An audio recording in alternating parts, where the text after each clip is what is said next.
vendors in Nigeria charging in dollars? Can never be my own part, Sha. Maybe on the stylist part. Why are you bringing in dollars into the Nigerian sector? I don't know what's going on there, but it's clearly not on my part. Why are you charging in dollars? I'm not going to pay it. I simply will not pay it. I won't even recommend you because you have to assess your market. Why are you bringing in dollars into the Nigerian sector? I don't know what's going on there, but it's clearly not on my part. I think it's on the part of the designers. You know, I've seen a lot of controversial conversations on this on Instagram, and I tell myself that if I write inside this comment section, all of them will block me because I'm not okay like that, right? We're just having rights to what is not supposed to be there. I've seen a couple of people literally talk about, oh, they are not supposed to feed you. It's not the client's job to feed them. As a makeup artist, what are you looking for inside the hall? In my side, you get. You actually stop makeup artists from entering the hall. They are creators. Come and take videos of what? Getting to the event venue, where are the creatives? Where are they supposed to sit? Just when I answer this question, a lot of you don't like me because I'm going to be very blunt. Why do you need a table at the reception? So as a photographer now, we can request for everything we want to. Tables. If someone is on a budget or they are trying to manage their funds, as a planner, my job is not...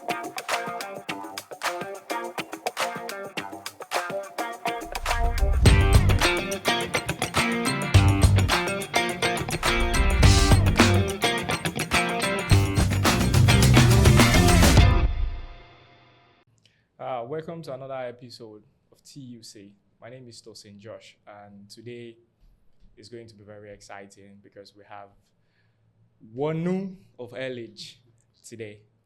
She's actually an event planner and she's very good. Cut. Go back and say what she asked you to say. We will go back. So it's us. Let's talk like it's us. Forget that there's that there. Okay. I'll create direct you today. Freestyle, it's just us. Hi guys, welcome to another episode of TUC. I am Tosin Josh, and together with me today, I have the talented and amazing Wanu of Elage. Hi Tosin. Hi from the amazing and talented Wanu of Elage, right? Yes. Okay. How are you doing today? Very well, very well. Thank you for having me here. Yeah, I actually appreciate you coming for the show. I'm happy today. to be here as well. Thank you. Yeah. Can you recollect the first time we met? I don't. Okay, I'll give you a clue. We met in Cameroon. Oh. Yeah, I think what happened is we met at the airport. I saw you at the airport. I was like, who is this one? Look at this fine lady.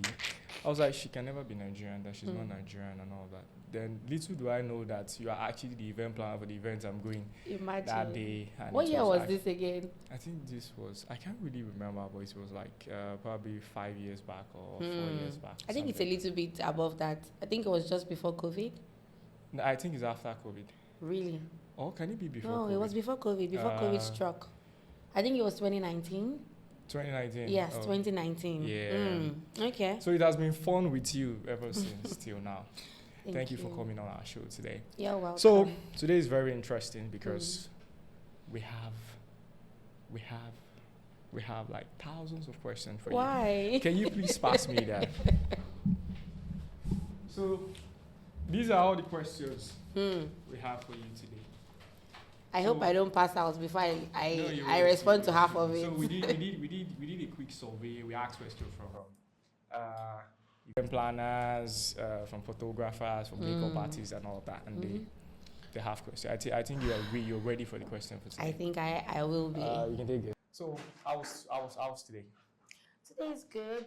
Yesterday's event, so everybody's sort of tired, but we move. It's been how many years since you've been in? 10 years. We had a 10th year 10 years. anniversary earlier this year, sometime in March. So it's been 10 official years, maybe 10 and a half into 11 unofficial years. Okay, if you come into the world again, would you like to still be an event planner? Absolutely. I'll take it over being anything else. I feel you're really enjoying this work. Oh, I do. I love what I do.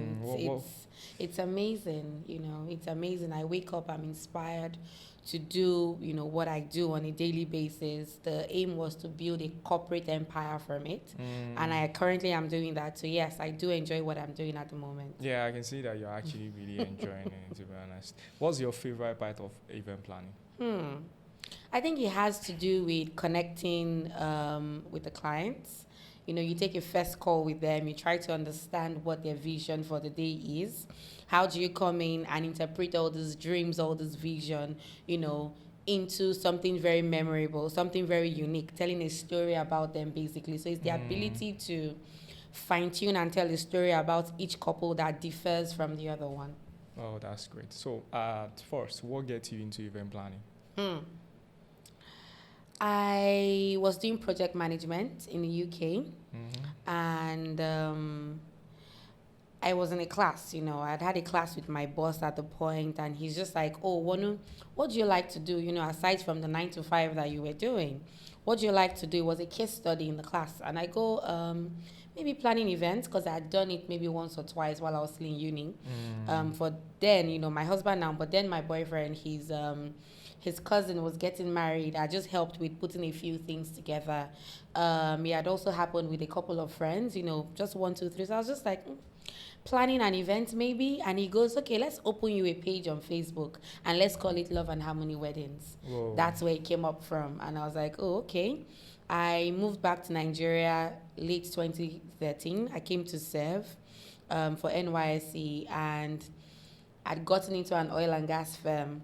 But for whatsoever reason, that had been opened. I was just not feeling fulfilled, at the office. I'll be there, I'll be writing things out because, of course, social media was not as it is as of today. I'll just write out, okay, what do I want to do? I wasn't happy at work. And then in my spare time, I'll just, write out things. Okay, what do I want to do differently? I had all the theoretical knowledge, no practical knowledge at all. So I just had a colleague getting married, and I said to him, Shegun, let me plan your wedding, let me bring in all this theoretical knowledge I have, and let me see what it's like practically. Don't pay me. I just want to know if it's something that I would like to do, or if it's just something that I have a flair for, basically. Let me see what the end result of this is supposed to be. And that event was in Abeokuta. My first event was over 1,000 guests. Ooh. Like, I went there with just me, one photographer, and I think there was one other person, one of my friends, and that was it. Like, we were literally thrown into the mud, and it was very, very exhausting. I must have done 20,000 steps on that day, because I think the groom's dad is a pastor in Trem, so one of like the biggest. Okay. You had a lot of VIP people at that wedding, so I just kept running up and down. At the end, I nearly fainted, but afterwards, seeing the pictures, seeing the videos, seeing everything, I felt, I want to do this. Yeah, you talk about seeing the pictures, seeing the videos and everything. Oh, do you actually give much credit to? Oh, absolutely. I tell my clients all the time that you can put up all this, beautiful celebration. There's the decor, there's the food, there's the ambience, there's the entertainment. But what you do take out of the event is the memories. How do you keep the memories of the event? You're looking at photography in terms of your pictures. How do we go back to them? People would give the online copy that you can have for years and years. And some would also give you the printed, ones that you can always refer back to. I mean, my wedding is 10 years next year, and my kids play around, opening our our photo books. Oh, that's mommy when mommy was younger, that's daddy, this is grandma. They are able to go back to it. They weren't in the moment, but you can always go back to that. And that's what the photography does for you. That's what the videography also does for you, because you can go back to relive those moments. Oh, that's actually really interesting. Yeah, talking about, you said you just celebrated 10 years No, of it's Elage, okay, and yes, also your yes. wedding is going to be 10 years. Next year. Did you plan your wedding? I did plan my wedding. My Why? wedding is 9 years next week, actually. Why do you plan your wedding? When you just start planning events, it takes a lot to get people to trust you. So you have to be able to showcase what you bring to the table. Oh, what you've done before. So I had done maybe 3 or 4 events before my wedding. I knew that with my wedding, there was the resources to showcase what I wanted.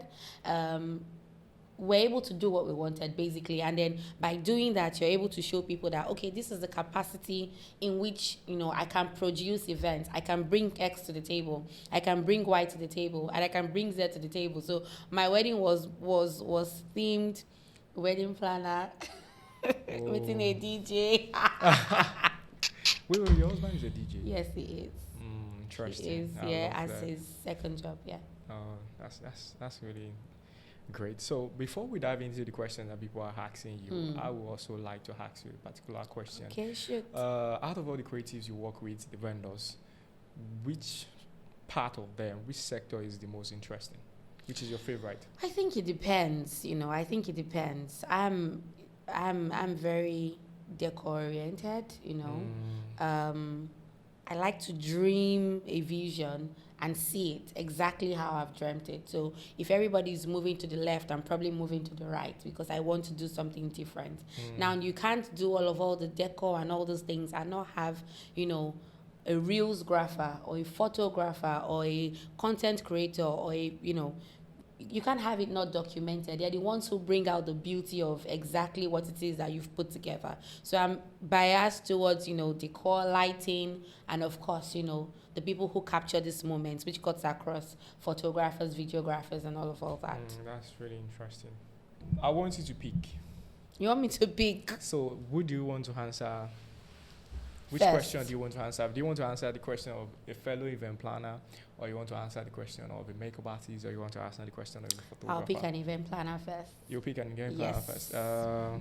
Let me check out an event planner. So the first question I have here is, have you experienced any downtime in this business? A lot of times. Anyone who says that they haven't had ups and downs or a mix of feelings at different points in their lives are probably lying to you. Yes, absolutely. We've had periods where, who asked me to do this, Whoa.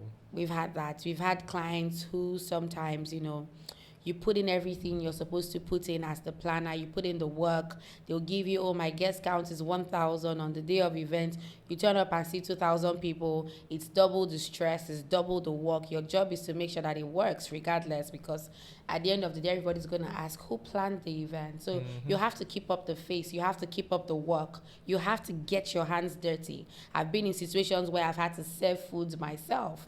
I've been in situations where, we've done everything. Anything that you can think of any vendor doing, basically, it's been done. So yes, we've had different times where, it's been very, very, very, very low.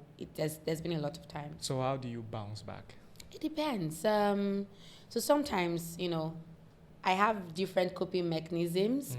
I'm a very hard worker. There are times where I even go on holidays and I'm asking myself, why are you on holiday? What are you doing there? Like, is that the next thing? Is this the next thing for you? Even if you've worked your ass off, literally, but you just don't feel like you deserve it. So sometimes if you feel like you need to shut it down, take a day, take 2 days, turn it off and re-strategize. My team and I, we had a very busy summer, and I did say to them, we're going to close the office for 10 days because everyone was tired, myself inclusive. So you'll see that you're responding to clients' messages, your feedback time is later than it should be. Their response time is 15 minutes, and I'm seeing a message 1 hour later. I'm like, why has nobody responded to? Because you have like different team leads for different events, Their creativity was becoming a little bit low. And I said to them, everyone's going to go on a break. So they traveled, I traveled. And coming back last week into work, it was a good rest, because now you have everybody's brains literally buzzing. So if you need to take a break sometimes, absolutely, please take that break. Oh, okay. I like the fact that you said they traveled. You also traveled. On whose expense? Elage. Elage, when am I traveling with Please go and create your own team. Yes. Okay, so another question from a fellow event planner is that, how do you get to meet your dream client? I tell people that these things are very dicey, because you can have a consultation with someone and not necessarily know who they are. We've had a meeting in the office where some of my staff have said to me, the way these clients are interviewing who they want to be as wedding planners, can't we also interview who we want to be as clients, But everyone is not going to give you their details. Some people will come to you and say, I want to have, XYZ kind of wedding, you do not even know who you're planning an event for. I'll give you an example. Sometime in February, I think 2 or 3 years ago, we were planning an event, a very prominent figure in Lagos. And we didn't know, that's the thing. If you're a small client, you're a medium client, or you're a big client, we will treat you the same way regardless, That's And excellent.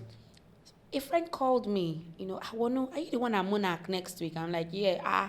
So you're the one planning XYZ wedding. I say, who is XYZ? I'm not planning the wedding, Wanu, that's the client. I'm like, you are joking. And then I picked my phone, I called the bride. I was like, are you XYZ's daughter? And she goes, oh my God, you found out. And I'm like, huh? Like, how the hell didn't I know this, for the longest of time? So you get lucky sometimes. But I tell people, if your work is diligent, like I said, we treat all clients the same way. There's no small client. I tell them everybody can, anybody that can take their money to pay you, to say, I want your services, you treat them accordingly. So sometimes you get like very lucky, the big ones, but whatever it is, if you keep putting hard work, dedication into what it is that you're trying to do, you'll get the clients that you want. And then the work you put on the table would also try to channel your target audience. Okay. I hear some of my clients to tell me, when they come on board, Elage, the word about you on the street is that you're very good, but you're not cheap, right? I So love that they energy. already know what they're coming for. You're coming for perfection. You're coming for a perfect postcard moment. And if you're doing that, it already attracts the kind of clients, the target audience that we want, basically. So yes, I think it's your positioning, it's your branding, it's your unique identification. What do you bring to the table? What are Exactly. people paying you for, basically? Oh, okay. So there's this misconception. Sometimes people get job, and on getting to the job, they regret the kind of like client they are working with. Do you feel clients should disclose who they are before the event? How important is it? I think it's a 50-50 thing. You can't force anyone to do anything they don't want to do. But then some people, because they want to take care of like VIP guests, some specifics that you need to put into place. We have an event on Thursday. And that event, my client has said to me, oh, Wanu, we do have 20 obas coming in on the day. That advance notice that you have given to me enables me know that aside from their sitting area, the obas will not eat downstairs. They are going to have to create a different area for them to eat. I'm not going to be running helter-skelter on that. It's, oh my God, they are obas. Let's go and set this. Let's go and set that. It's a 50-50 thing. Now, on the side of the clients, they'll feel like if they tell you who they are, you charge them anyhow. Do you get? It's some sort of protection leverage for them. You don't want to be in a situation whereby, it's different people, different things. As long as you're able to do your work, there's a brief. On the first call you take with any client you're working with, get their brief. What kind of event are you trying to plan? What's your guest count? What's your aim? What are the 3 things that at the end of this event you say, oh, I got my dream wedding? From some of these little questions we ask people from our questionnaires, we're able to know what kind of events we're planning. And, we sit back, you ask for a budget as well. What are you looking to spend? Most times, it's never what the budget is, because some people will come with unrealistic figures. And then some people will come with, more than the average market price, figures. You then now look for the balance. And that's why they do have a planner at the end of the day. Yeah, that's really insightful. I really like the way you are answering the question. It shows that it shows that you've been in this game for over a decade now, which is Thank actually you. really excellent and all Thank that. So now moving forward to questions from photographers. Okay. So a photographer asks, that as a planner, what are the common mistakes or business challenges you have faced working with creatives? I think I have one major problem with creatives, right? The planner will go ahead and draft you something called a wedding day itinerary. Is schedule that says to you, be here at 7 o'clock. Your call up time is this time, this or that. A lot of creatives will take their time to be there. They'll take their time before getting there. Whatever call time you do give to them, they don't respect it. They don't honor it because they feel like, oh, the makeup artist will take longer time. The hairstylist will take a longer time. Let me just come in. Let me estimate it. Whereas we've done the estimation. if we're asking you to come in at 7 o'clock, we've asked the makeup artist or the hairstylist to probably come in at 5, to come in at 6, so that by the time we're asking you to come in, you are able to meet the time frame, that we have allotted for that. Because once you're done with photography, you're done with videography, they do their review, pictures, videos, they have to head out, to the venue, basically. And when there's a delay from the photographer, when there's a delay from the morning, it affects every single thing that would happen on the day. Take, for example, you have an all-in-one day event where you're saying, oh, the trad is supposed to happen first, and trad is supposed to start at 7, or maybe trad is supposed to start at 9 o'clock. We don't require the couple till 9 o'clock. You guys have probably started shooting at 8. You're calling the assistant. Oh, man, the photographer is still taking what? Everybody should leave that place. Leave there. I don't care about it. Come in. But then these pictures, these videos, they're important to these people as well. Some brides and grooms will tell you from the beginning, what I care about the most in this life is my pictures. Everybody should wait. But then the timeline affects every single thing, for the day. So it would be nice if they were more understanding, if they were more accurate with keeping to time, and then just doing their work within time frames, Okay, I think it would be easier. The people you said they should do their work within time frames. Who are you referring to? The photographers? Photographers, videographers that have 5,000 poses to take with one outfit. Okay. I'm not even a photography person. Can you give me freedom to be a photographer for a second? Okay, go on. Go on. One thing about itinerary is that, in my experience, I don't check it. Why don't you check it? The reason is because I'm always disappointed with the way the day is going to go. I've never seen for once that bridal coordinator, the whole team themselves, including makeup artists, stylists, and everybody, they don't follow the actual time. They do. Okay, here's the thing. They give makeup artists 2-3 hours to do their thing. 2 hours, 1.5 hours. Takes their time to do their thing. Yes.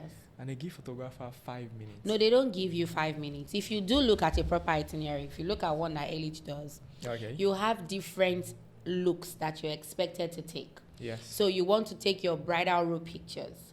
We're saying, okay, maybe you're looking at a 15 minutes time frame, because it's not just the bride. You're going to have the bridesmaids there as well. We put all these things into the itinerary that we've done for them.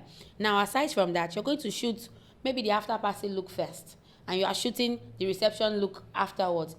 So the essence of all these things that we've done, where we're saying, let's have all the pictures done in the morning, is so that at the hall, when they have to change, it doesn't become a whole rush situation. But we must also understand that in as much as we're trying to move it backwards, to try to get our pictures, the photographer will be happy with shots they've taken in the morning. Videographers are happy. Everyone is happy. Client feels like, oh, I've taken my pictures. I can even wear slippers back into the hall, because I'm more comfortable. So I think that if we're more flexible, if we're more receptive to it, it starts, the creatives also would include the hairstylists, it will include the makeup artists, everybody being able to work within their time frames, I think it will definitely make our lives easier. I feel that. You said after taking the pictures in the morning, like taking the reception outfit, taking everything in the morning, you said photographers are happy. How do you arrive at that happiness? Happiness because you've gotten your best shots. Because you're able to bring in a backdrop and say, okay, let's do this, let's do that. Okay. Let me explain how it can be for you at the venue. Okay. So imagine that someone has gone into the changing room to, go and change. First of all, you may not get the best aesthetics that you want in terms of, external views of what the venue does look like. Okay. Brides and grooms are very concerned with people that are going to spray them. So half of the time you are taking the pictures there, they're waiting for the money they are going to collect, literally. Can we hurry this up? By the time we start to put you under pressure, because there's an event flow that is also going on at the venue that we have to follow. I feel that. And that's why we try to move as much as we can, because we're not saying, oh, you're not going to take any pictures at the venue anymore. No, you still will take pictures at the venue. It's just to cut that time frame, a little bit shorter, and then everyone is able to get what they want to deliver. Yeah, in the course of working seamlessly with everyone, okay, do you know that it affects we photographers? It affects our creativity, in the sense that we have a way we want to shoot, we have a way we shoot, but we have to now incorporate this our style. You know that into sometimes this way your that you own want way. to shoot is in your head. How about, something that every one of us can put into context? Before the day of event, have a brief, this is what we want to do. This is the idea I have in my head. How do we make this an easier process for you?